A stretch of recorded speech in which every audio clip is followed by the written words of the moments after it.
I'm Sarah Barth. I have the privilege of serving as the Executive Director of Semper Virens Fund.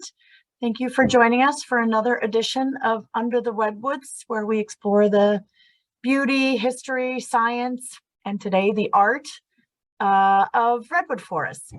Semper Virens Fund always likes to begin by acknowledging that the redwood forests in the Santa Cruz Mountains, which we seek to conserve, are the ancestral lands for many indigenous people who cared for these lands for millennia until they were forcibly removed.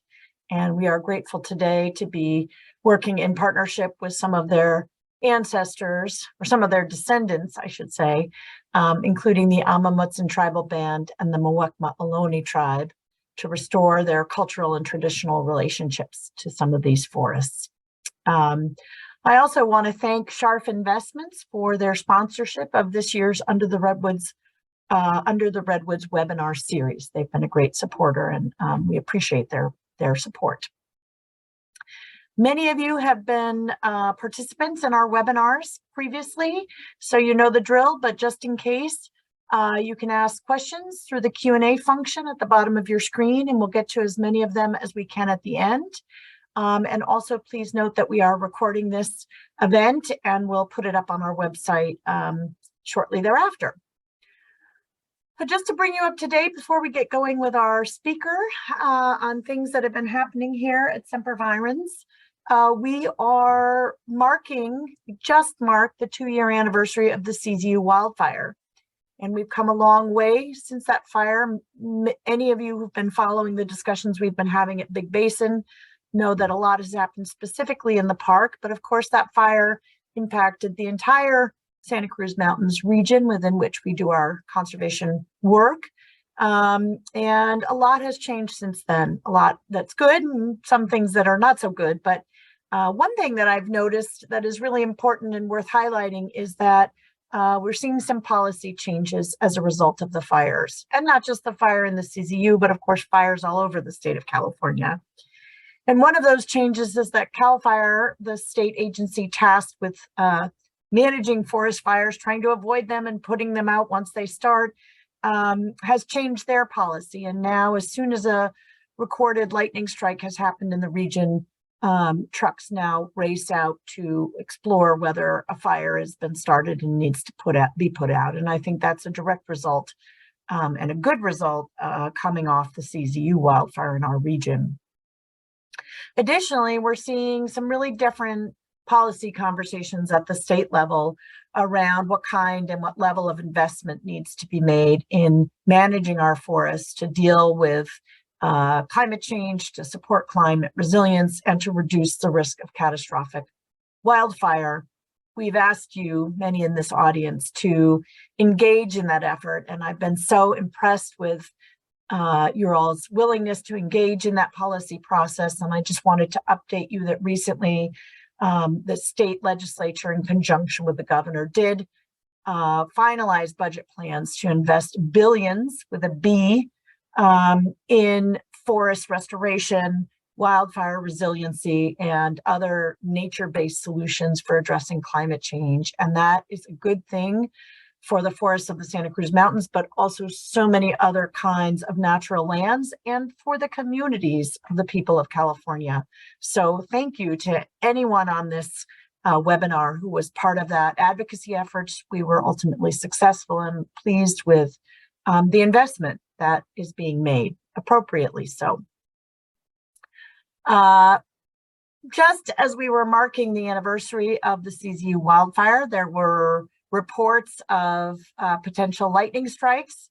And so all of the Semper Virens team was holding their breath, waiting to see what would happen. And thankfully this year thus far, our forests have been spared another round of fire, and that's a good thing.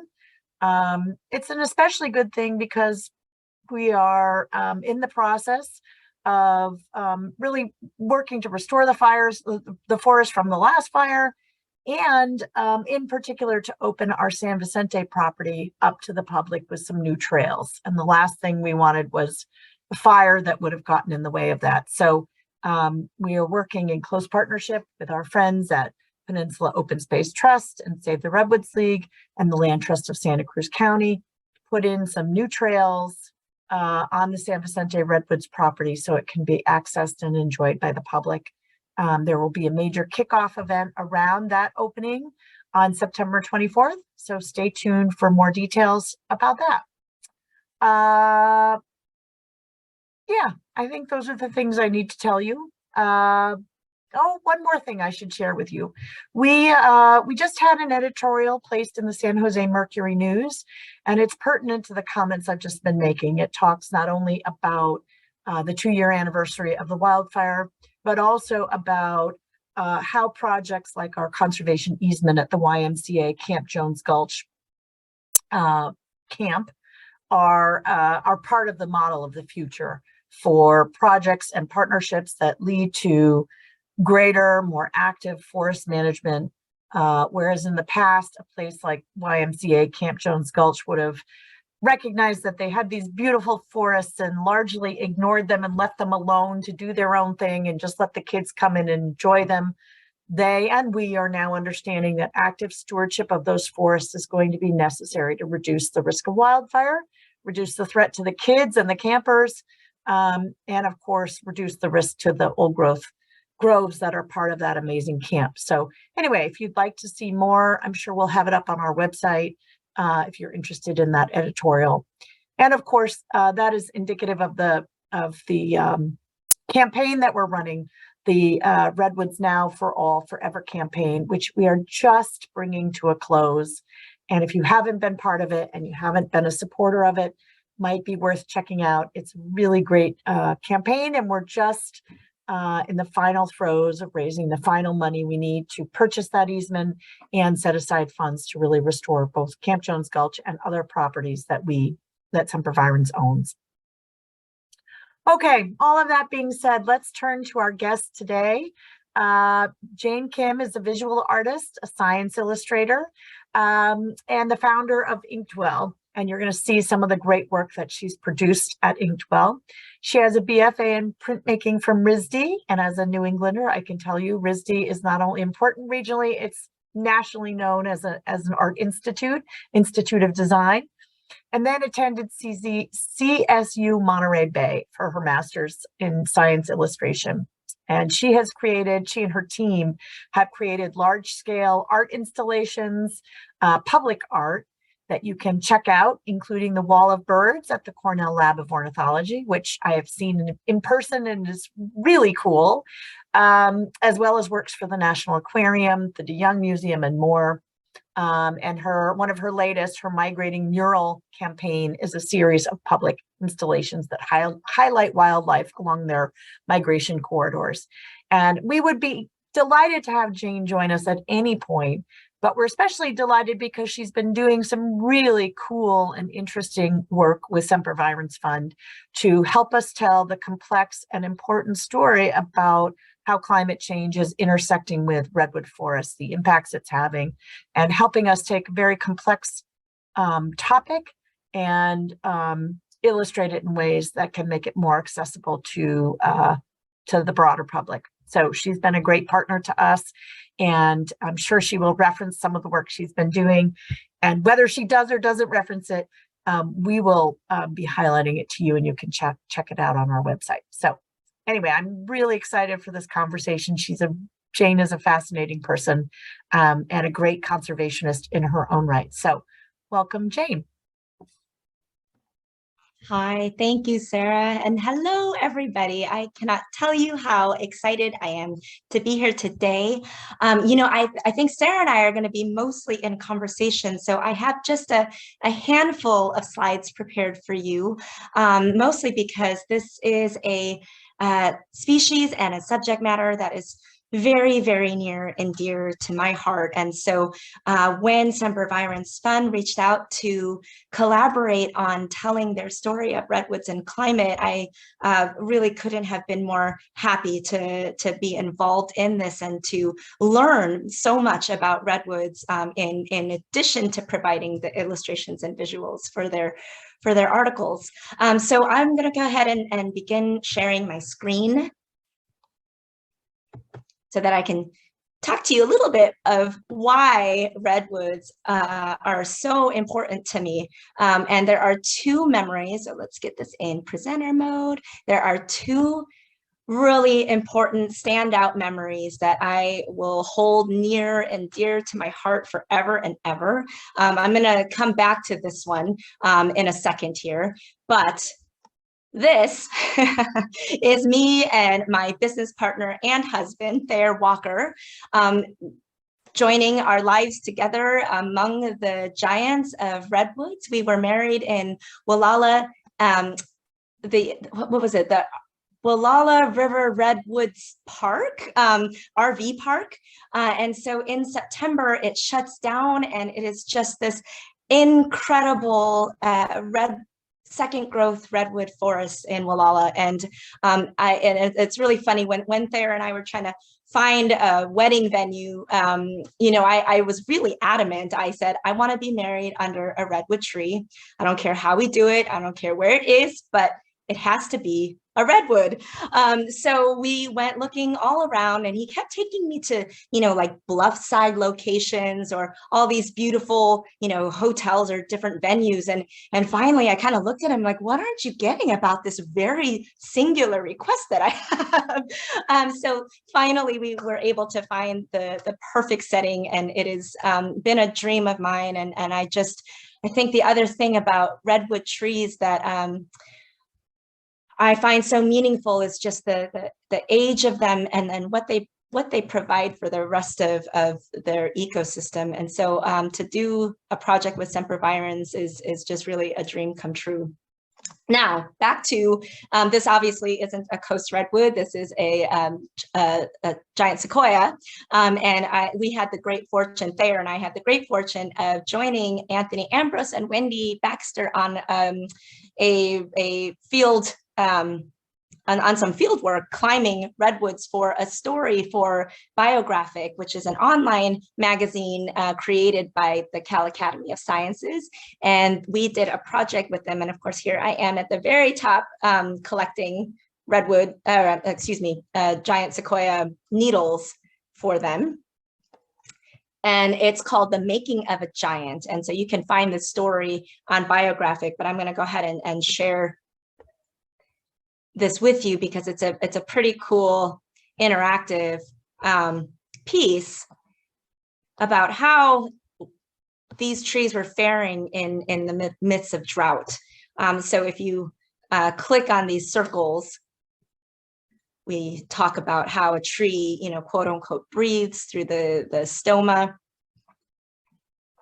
And you keep going down, and you can click more buttons to learn more about this topic. And we move down the tree, and you can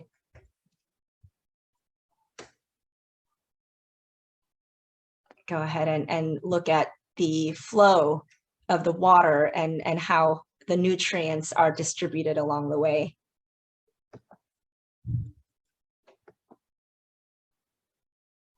And then there's a supporting story that Thayer wrote about Anthony's work.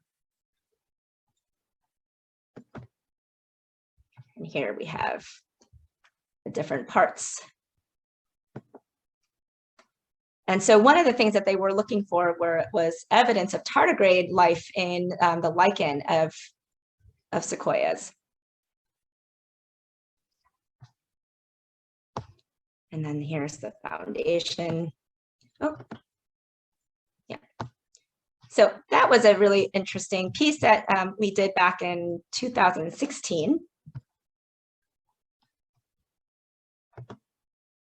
Go back to my slideshow. And I'm just going to share a couple of other works that are focused around redwoods. So this was a painting commission that I just finished last year for a couple who have 90 acres of property of young growth redwoods in Woodside. And so these were really just all of their favorite species that live as neighbors and share their land with them. And this is called Home Base.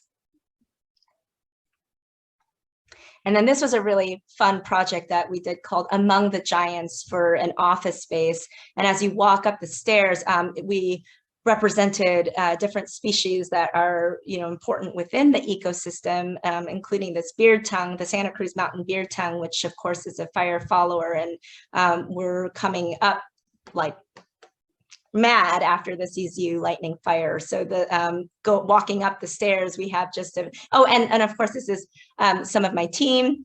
So Inktwell is Thayer and I are the founders of Inktwell, but we also have a full-time illustrator and an apprentice who works with us in the studio. And depending on our project, we'll pull in other artists and build a team, a production team. So here's just a few of close-ups of a parts of this mural. Banana slug, lousewort, a slender salamander, pileated woodpecker. And now the work that we are doing to tell Semper Virens climate and redwood stories has been really fascinating. And so this, I would say, is an amazing intersection of being able to utilize really a creative, interpretive illustration format, but being also very true and accurate to the science. So on the left here, we have a frontispiece that we created for the overall 3-part series, and wanting to communicate what our human impacts have on climate and of course of these trees.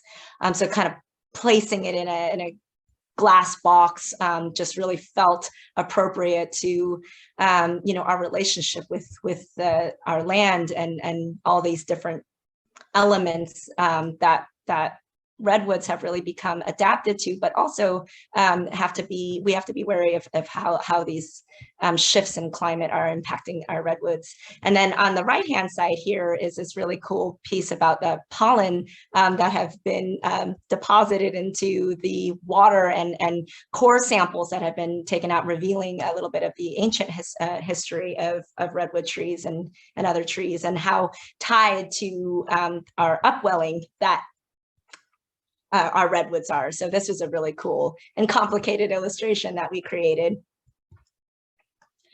And then the second part highlighted the relationship of water and redwoods, and of course dendrology of understanding tree rings and what that can tell us about a history of redwood trees.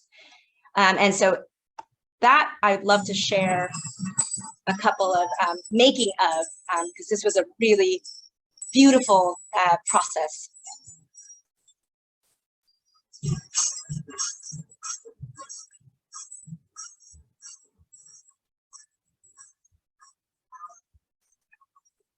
So with Semper Virens' help, we collected cookies from just outside the gateway to Big Basin.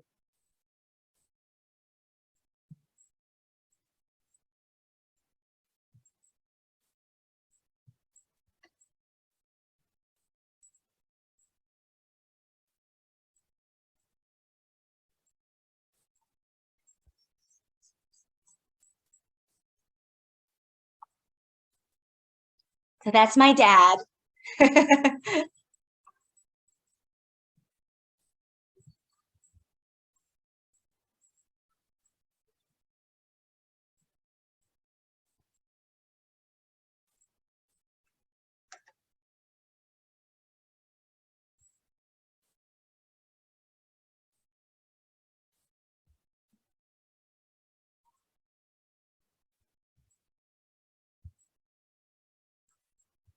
Yeah, so we have to sand them until they're completely smooth. And I know then the question is like, well, then how do you get these tree rings to print? So that is what the second part of our video will show. And this part was really moving. And I'll talk a little bit more about that once these videos are done.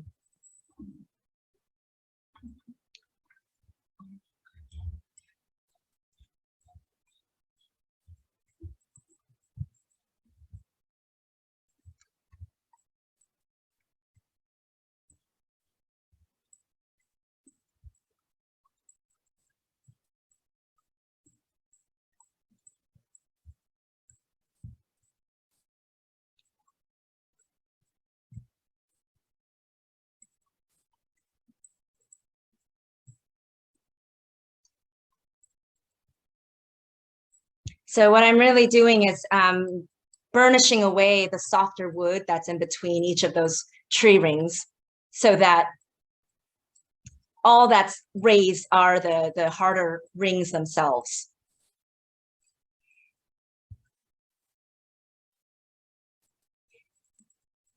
And you can actually feel each one of those wood grains with your fingers.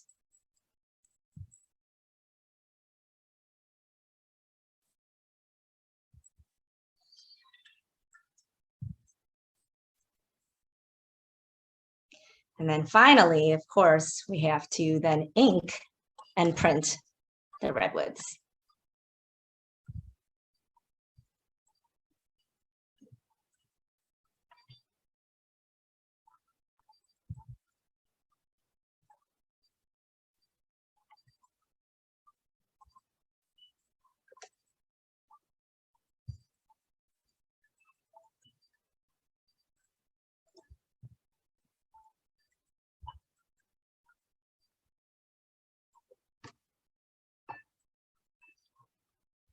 So it took quite a bit of ink because the wood actually does like sort of suck it all in.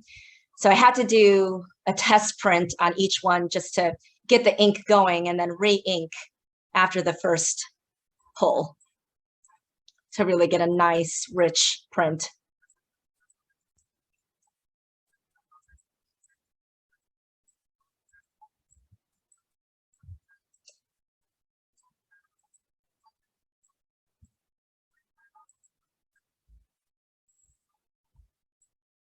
And there we have it.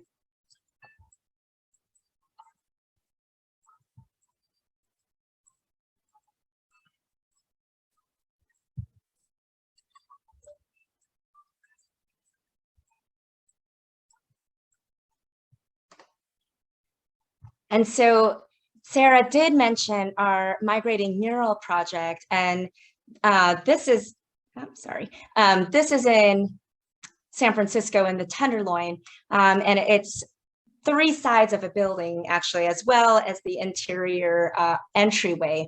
And on one side we have the monarch with our state flower, and then on the other side we have 5 families of butterflies that you will find in San Francisco. And I shared this because it has been an absolute dream of mine for a very long time to find a building in a urban setting in the middle of a city along, you know, wherever redwoods do grow, and create a monument to redwoods by creating a life-size painting on like a 200-foot building of a redwood tree. So this is something that I hope will manifest and become a reality in the not too distant future. But I would love nothing more than to see a redwood tree like that in the middle of a city.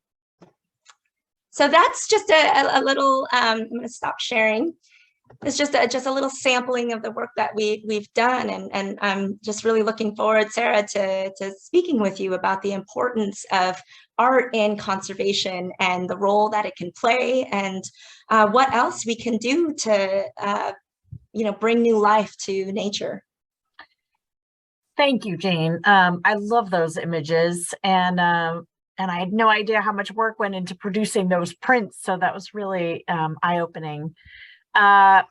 Your work comes in the long line of artists who have applied their work towards kind of science, conservation, and I would say a form of advocacy, or at a minimum, a form of educating the public about nature. And I'm thinking about Darwin, I'm thinking about Audubon, I'm thinking about Ansel Adams.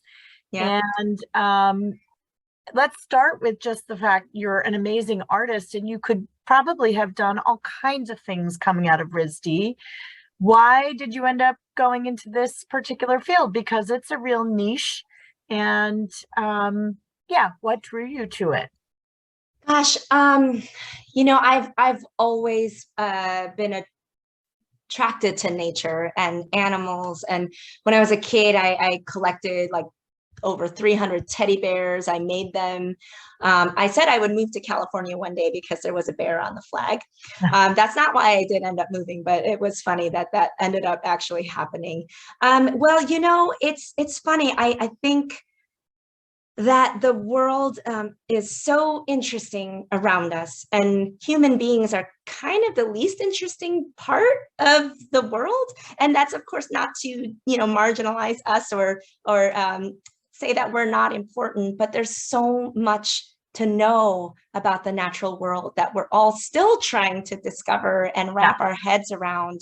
And we're a part of it, but we've done a really good job of separating from it. And I understand that. And it's, you know, I don't know if it's to do with feeling like I've always lived in spaces in between, but nature has always been the place that has made sense to me. And I want others to want to be curious about it and walk around the world knowing that there's so much to see and know and be inspired by, that it's never boring. How much cultural and how much we need it, you know, it just runs the whole gamut. And so I think that making art about that places importance around it more than and especially in public art, you know, when we decide to monumentalize something in this way, you know, we are collectively saying as people, this is something worthy of monumentalizing. And so I don't know, it just is the only thing that has brought me genuine excitement and true awe. And I can't imagine finding anything else that would bring me this much inspiration and joy. Yeah. Well, it's one of the things you just touched upon, one of the things I wanted to push further on with you, which is the public component of your art. I mean, I think most people make art and expect it to be shared with an audience. Sometimes it's just a single collector or somebody who purchased the art and it ends up in a building or in their home. But you, from what I can tell, are really oriented towards art that is going for mass consumption, or certainly broader consumption than a painting that's going to hang in somebody's, you know, master bedroom. You're putting out publications that are for a public audience, a broad public audience. And of course, that building, the migration project, is entirely about reaching a very broad audience. And I'm curious, what is your hope around that? What is your interest in doing that kind of art for that kind of audience? And what is your hope in terms of the impact it will have?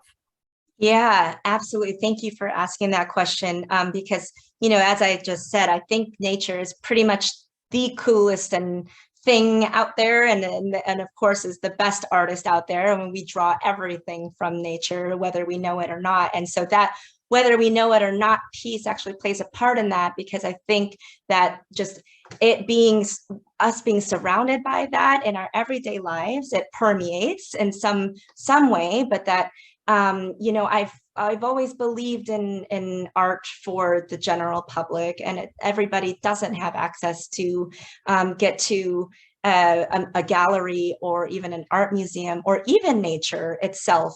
And so then being able to celebrate it or talk about it, all of our murals have interpretive signage, so that, you know, we're really talking about the partnerships and the conservation aspect of it in these signs. You know, I think it's just a way that I've believed could be the most impactful. And so I really think that science illustration also was for the public forum and for that purpose of bringing awareness and understanding to the world around us. And so I, you know, kind of left the traditional art path to embrace something that could bring a bit more of that communication, education, and you know, community aspect to it. Yeah, there's been a great deal of conversation among our colleagues within Semper Virens and within the larger conservation field about this issue of equity and access to nature, and both the limitations that some people have in being able to access it, and and separate but related, the issue of some people not feeling safe or comfortable or welcome in natural settings, which is heartbreaking. And so I'm curious, because you put that up on a building, it's accessible to everybody. It's a great equalizer. Whoever walks by that is going to see it. And I'm curious what kind of reactions you're seeing from those communities when you put in something like that amazing image of, butterflies on huge giant building. And I think, many people who spend time in urban areas are used to seeing advertising, which is a different kind of graphic design and art, and a very different agenda. So I'm just curious what kind of reactions you get to that. You're not selling something, or maybe you are. It's not a brand that can be bought, but what kind of reactions are you getting from people? Yeah, that's a great question, and that's really pretty difficult to track. Although social media actually has made it a little bit easier. People posting and commenting, I bet, about it. Sure, and then taking pictures and tagging us, and I'm sure there's also a lot of people who don't tag us and are sharing. So, I think that first and foremost, it was really meant to for people to feel good when they see it, and that was a little bit of that's always the point. But that then, if you wanted to go down deeper, you can, and you can learn more about what it is, and that's really what our hope is that you don't have to love being in nature. And I know that that's not for everyone, and that's not, that's not even the point, but that nature is awesome and really important and cool, and that we should know about it. And it's so remarkable when you see these surveys of kids who can name like all of these different brands, but then can barely name the nature of what species that is. And I think that's a real shift that we need to make. And understanding, at least immediately where we live, what's what and who's who. It's part of my mission is to help people connect to that. Yeah, when we were preparing for this webinar, you used a phrase. I wrote it down because I thought it was so compelling. You talked about nature blindness.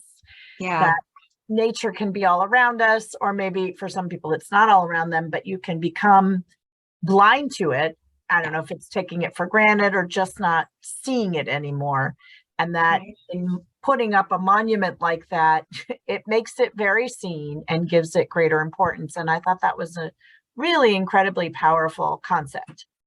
Oh, thank you. And I think, and I think I suffer from that sometimes too, because I'll like look over and all of a sudden be like, what's that always there? And, and then it's easy to just be, in our heads and our, where we have to go to our next meeting, our next whatever, to miss it. And even sounds, so I think we're really very tone deaf too to nature sounds and bird calls, and we might not even realize that those go missing, and there's less and less bird calls, or more and more depending on where you are.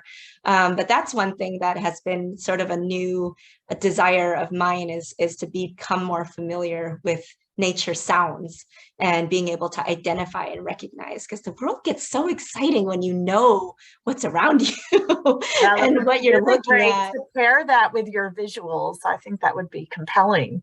Yes, exactly. And so just like listening to poplars or aspen, like rustling in the wind, there's just so much beautiful life and energy out there that we have become accustomed to sort of shutting out. And so I'd love to just celebrate it as much as I can while we have it, I don't know, hopefully instill more curiosity and desire for others to become more aware of who's who. One of the things, and I spent my whole career and my graduate education and my entire professional life has been dedicated to nature. So I spend a lot of time in nature.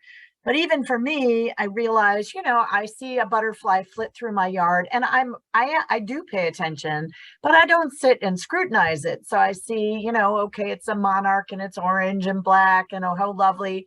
But then you put it up on a giant building like that, and some of the details and the delicacy are writ large for you. It just gives another view of something, a magnification of something. And the same with those tree rings. I've seen many, many, slices of a tree, but seeing it printed like that and being able to look at it much more closely in a static way allows you to really explore it much, much more deeply.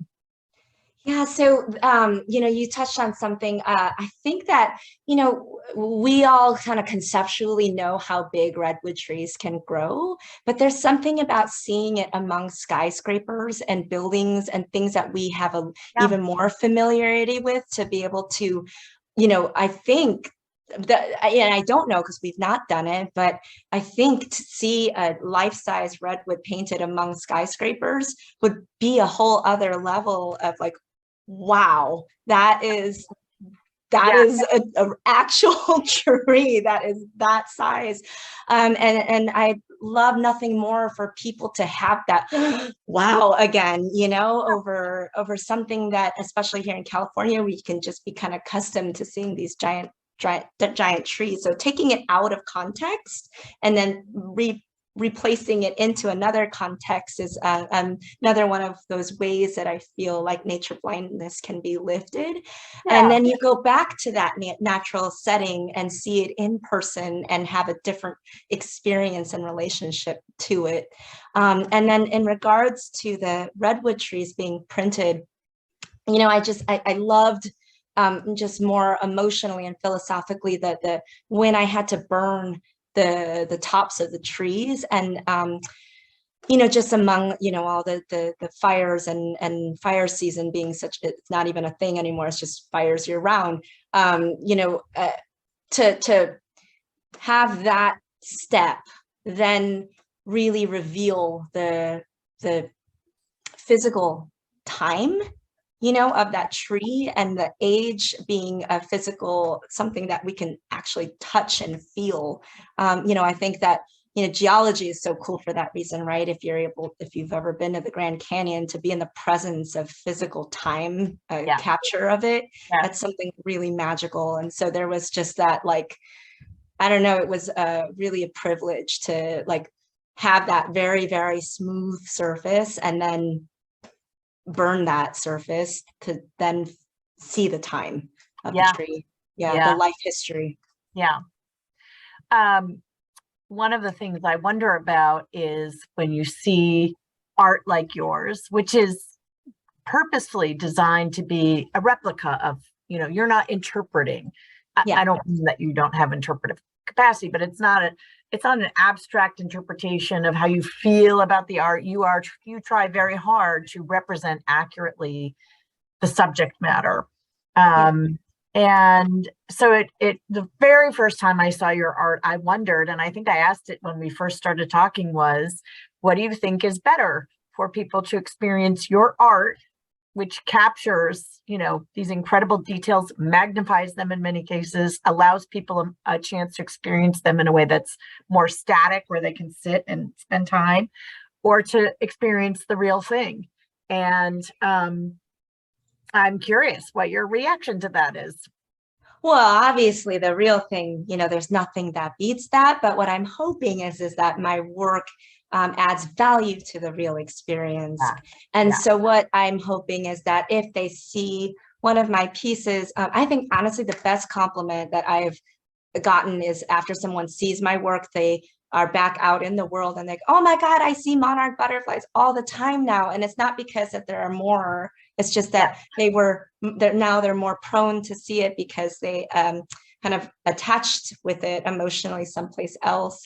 And so another really beautiful comment that I got one time was that, after I see a painting of, your fern, and then I see it in life, like I noticed those details that were in your painting that I'm like, oh my God, there it is. That is what it looks like. And so that's really what it is that I'm hoping that in, like I said, taking it out of context helps you see it differently. And then when you're back in context, to have a different relationship with it. Well, and if you can't get to see it for real in person, it's a really powerful substitute. Thank you. as And I well. definitely don't think that there's any value or that it's not better or worse. Like abstract art has its purpose, and every thing, every, out sort of vertical of art has a function to play. And mine, I've just really chosen to do my best to most accurately as I can represent each one of my subject matters. And it's also a learning process for me as well. So that's how I attach with these subjects as well. Well, let's talk about that, because one of the other things I found really amazing about the work that you do with Inkwell is, I don't know if I want to say more than any other artist we've worked with, but it's certainly notable. You don't just take, say, a photograph of something and replicate it, or go out and look at it for a few days and replicate it. What I've observed with your team is that you really deeply immerse yourselves in the topic, educate yourself about it, and really bring your own pretty deep understanding of the science or natural history of whatever species or habitat you're portraying. That's not necessary to do the art well, I don't think. Meaning there's lots of folks who have captured images of nature in one art form or another without necessarily studying the species in great detail. But that is not how you operate. So tell us a little bit about how you do approach these projects, and why that's such a big part of it. That sort of understanding of the science and the it's just you do, from what I can tell, you do a very deep dive into the subject matter before you represent it in art. Yeah, thank you. And we do, and it's really important to our studio to do so. There's this really cool book called The Truth About Animals by Lucy Cook, and she in each one of her, it's basically how myths around certain animals have been created by people. And in the beginning of each one of her chapters, there's a science illustration or a manuscript or illumination illustration that almost like sets the idea in stone. Is when you make an image of it, it really becomes truth in this really strange way. And so that in order to continually be curious about truths as we learn more information, we have to evolve our visuals as well. And so I think that in order for me to feel like I can even tackle an illustration, I really, from like you said, from a deep place, need to understand what I'm doing. So I'm gonna just share my screen again and put us back to one of the illustrations in particular that we did for Semper Virens, because I feel like this was one of the ones that actually did sort of stump me. And it took me a very long time to figure out how to do it, because, and I'm gonna, come back here, because there's so many illustrations out there of upwelling of our coast. And redwoods. Oh, and of redwoods, for sure. But this one in particular, can you guys see my cursor if I move it around? Okay, so there's a lot of illustrations that represent upwelling. And, as I began to understand more and more what was happening, if I looked at one of those illustrations without really understanding what upwelling is, I might think that the cold water is turning into warm water, rather than the cold water displacing the warm water. So we spent a lot of times and did many iterations of how we could really communicate that, because of the relationship with the wind and the cold water being pulled up and then moving the warm water away, and that being such an important part of why our waters are so nutrient rich here in California. We really wanted to redo it in a way that maybe, if without any words, right? Someone might be able to understand what is going on with the water there. And even without knowing the word upwelling, you know, what's happening, like there's wind and there's cold water moving warm water offshore. Yep. Right. So that was a cool one, and ways to, and I think often about paleo art as well. So one of the most notable, I think, evolutions of representing extinct species is through the pterosaurs. So like the earliest drawing of a pterodactyl was, it very much just looked like a bat, really. And as we have learned more and deduced more about behavior, you know, the illustrations of pterosaurs have just absolutely changed and evolved into something quite magical. And so I think that art and visual communication really go hand in hand in creating truths. And so that's why we spend so much time as a studio trying to do our best to really understand what we're drawing. So we do like going in deep into the details. And what, I mean, I would assert that art has always had a role in inspiring activism. Actually, that's not even a creative thing to say. Like, yes, obviously, art has always inspired forms of activism. Whether we call it activism, it certainly moved people to take action in response to something since time immemorial. And so I'm curious, with your art, you know, what do you hope is the action people take? We've talked a little bit about you hoping that it really inspires people to see nature in a new way and to lose some of that nature blindness. But do you have hopes around particular activism that you'd like to see coming out of your work?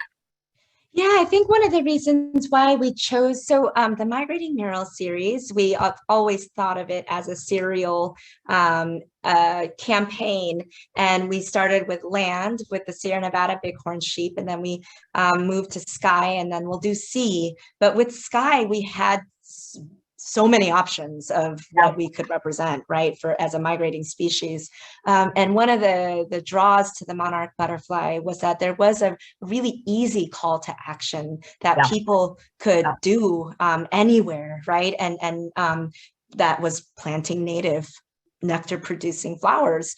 And so that in and of itself, I think that to try to encourage real sources of calls to action that are doable was something that was really attractive about choosing the monarch butterflies. But underlying all of that, really, we've always felt that, you know, conservation really starts with caring.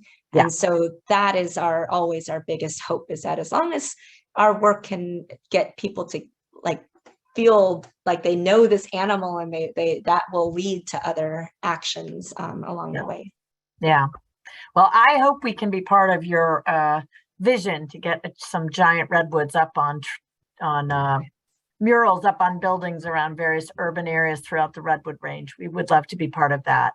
But we are at a point where I probably need to invite Matt to share with us questions from the audience, so I don't just continue to ask you what I want to ask, although I would enjoy doing that. So Matt, do we have questions from the audience for Jane? We do, and thanks, Jane, so much for sharing all of your work and your talent with us and with the world. One of our guests asked about the process for prepping, scraping, and inking the tree rounds. Cool. And was wondering if that's a standard, like, known process for printing tree rounds, and did you have to do some experimentation to get it right with the redwood rounds that you had harvested? Absolutely. So as Sarah mentioned very in the very beginning, I do have a BFA in printmaking from the Rhode Island School of Design. And so, just understanding wood and wood grain, that was something that I did learn in school. But there, of course, are now, you know, gosh, you can find everything on YouTube. And there's an artist named Bill Nash, I think was his name. He's no longer with us, but he was also known for doing really incredible prints of tree rings, and has a book that actually shares, his process of it as well. And then, of course, Japanese woodblock printing, there are a number of techniques that can be utilized there. So mine isn't the only one, but absolutely, sort of testing it out. Like I mentioned, the first pull of a print is always really light. And that's because all that ink gets absorbed by the tree itself. So yeah, there was some play there. But yeah, you can very much find instructions on how to make wood prints. Thank you very much. Mm-hmm. And somebody asked, I know the answer to this, but I'd love to hear you tell the story where you found the Redwoods. Yes, so the Redwoods, we worked with Semper Virens Fund to cut the Redwoods from already down trees at the gateway of Big Basin. And so that, we weren't actually, cutting anything that wasn't already there down, but yeah, we located trees that way. Thank you. A couple questions about you and some of the other work that you've done. Somebody was really excited about the painting you did for the couple in Woodside and wondered what was the bat in that painting. Do you remember? Oh, yes. Oh shoot! Now I can't. They're little brown bat. The little California little browns. Is that? You know what? I have to look that up. I don't have it right here in front of me, but I can send it to you, Matt. And if you want to somehow can relay that back to your community, I will absolutely will, because there's two species that are represented there, and it's escaping me right now. No problem. I'm sorry. Happy to do that. Yeah. And somebody was wondering what artwork of yours is or was shown at the DeYoung. Oh, great. So that was through a program that is no longer there at the DeYoung, but it was an artist residency program in the Kimball Art Gallery. So it's actually in the free part of the museum. You didn't have to pay an entrance fee to do it, but I was there for a month making work and doing created a participatory project for viewers and visitors. And that was back in 2016. And I was there for the month of June. Wonderful. Yeah, I didn't show anything that was there, but if you go on our website under fine art, you can find some of the works that I created there. So nothing is there in the permanent collection, but I was invited as an artist in residence. That's wonderful. That's great. And one of our guests noted that our experiences are often confined to spaces that distort the real scale that exists between humans and the natural world, and was wondering if one of your intents in the work that you do is to challenge that scale distortion. No, absolutely. One of the things that we often say about the Migrating Mural Project especially is to make the scene hard to see, impossible to miss. So, I really do think that scale is an important element. And another interesting scale part, the wall of birds, that was in almost the opposite way. I wanted to show all of the birds at 100% scale as well, just like I want to do with the redwood. So every single one of those species was painted to scale. And what ended up being really cool was that when you had all of those birds of the world together at scale, you were then able to see the scale of certain birds to other birds that you would never see together in the wild. And so that was a fun consequence of that, seeing all of those birds at scale. So I really love challenging the notion of scale, but also then representing things at their scale, because it's really, yeah, you're right, it's hard to understand scale. Matt, can I ask a last question? All yours, Sarah. Thank you. Thank you, Jane. Yeah, you're welcome. I have one more, and then we unfortunately have to wrap up, but I'm curious. So I know obviously we commissioned you to do the work for the series we're doing on climate and redwoods. Yeah. But I'm wondering, where does most of your funding come from? Are people commissioning you? Do you come up with an idea and go and get the funding? I'm just curious. especially in the public art context, Yeah. how that happens. How does the public benefit from something like that Yes. being created? Absolutely. And I think that we have to be just as creative with funding as we are with our work, because it Yeah, comes from I bet. a lot of different ways and sources depending on the project.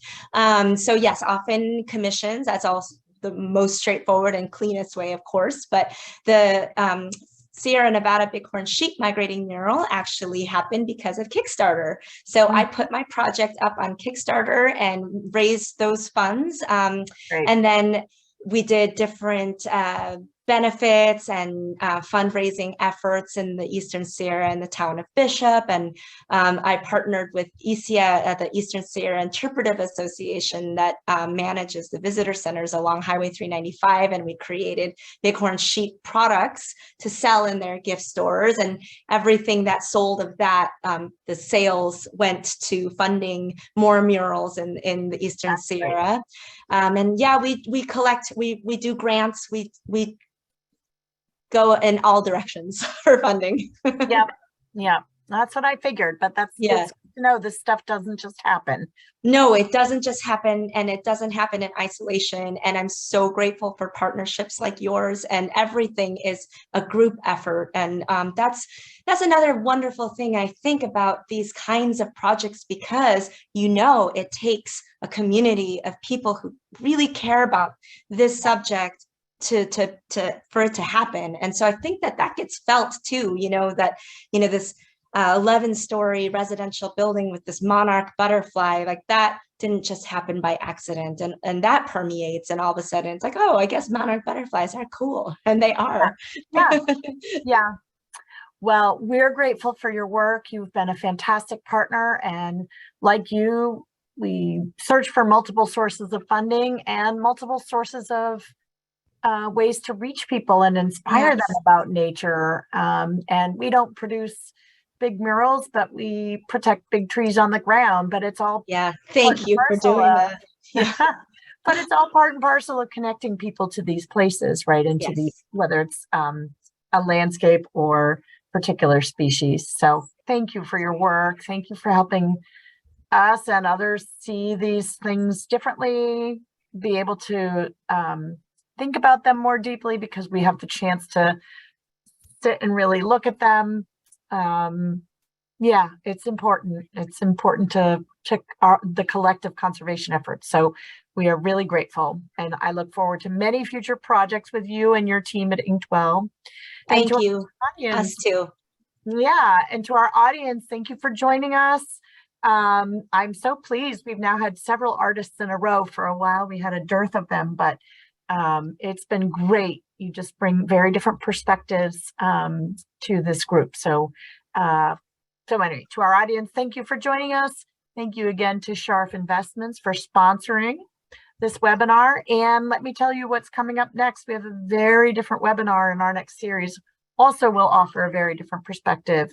And that is a conversation with Matt DeYoung. He is the head of the Santa Cruz Mountain Trails Stewardship Team, and they are the group that is building the trails that I mentioned at San Vicente, and also working on Tony Coast Dairies BLM National Monument that's adjacent to our property, working on trails there. And it's going to be a very different conversation about how people experience nature by being out in it on trails. So anyway, we hope you'll join us under the Redwoods. And thank you again, Jane. It was a pleasure speaking with you.